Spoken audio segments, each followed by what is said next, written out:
والله العظيم حرام حرام حرام. الغش دوت في الحته دي بالذات حرام، لان السعر مضاعف. السلام عليكم ورحمه الله وبركاته، معكم سعد الحمراوي. اوعى تنسى الشعار صلاه النبي هي مكسبي.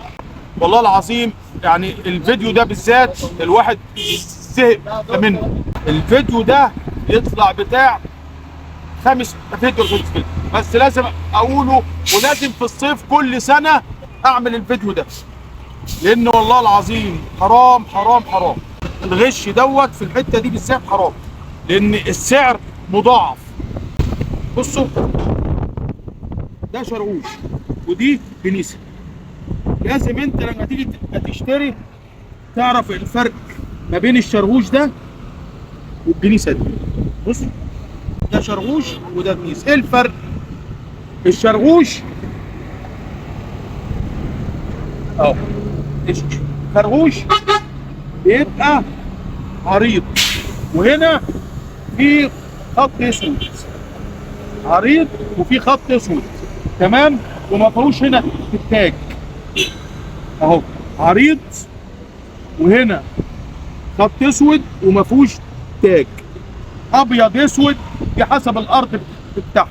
بس ده اهم حاجه فيه دوت، خلاص، الخط الاسود ده خلاص، ويبقى ايه عريض. تعالى بقى للجنيس، ده هو اللي ايه هيفرق لك. اول حاجه هنا بيبقى فيه برتقاني اهو، بيبقى فيه برتقاني خلاص. واهم حاجه دي التاج. التاج دوت بيسموه ملكات عشان التاج ليه الاصفر. تالت حاجه هنا في كيرف هنا كده، تحس ان في ايه كيرف، لفه كده بسيطه اهو. ده ما فيهوش، ده عريض، لكن ده في كيرف. والتاج اهو، والبرتقاني اهو، وهنا بيبقى فيه اصفر عند بطنه، هنا بيبقى فيه زي شرطه صفرا، يبقى برتقاني وشرطه صفرا والتاج اهو اهو، خلاص. ده اكبر علامه ليه الشرطه السوداء دي، الشرطه السوداء دي، وهنا هوت عريض وملفوف. الغش ان الاتنين شبه بعض، لكن الدنيس ضعف سعره بالظبط، ضعف سعر الشراغيش.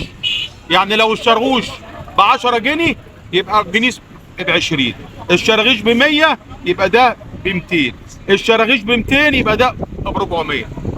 ما اضحكش عليكم، بس في الاكل الشراغيش حلوه مش وحشه، بس الجنيس احسن برضه. ما تنسوش الصلاه على النبي، الصلاه على النبي يا مكسبي. ما تنسوش ادعوا لنا وشهروا وانشروا عشان اهالينا اللي بره اسكندريه بالذات، اهالينا اللي في الاقاليم وفي المحافظات يعرفوا كل حاجه. خلاص، والسلام عليكم ورحمه الله وبركاته.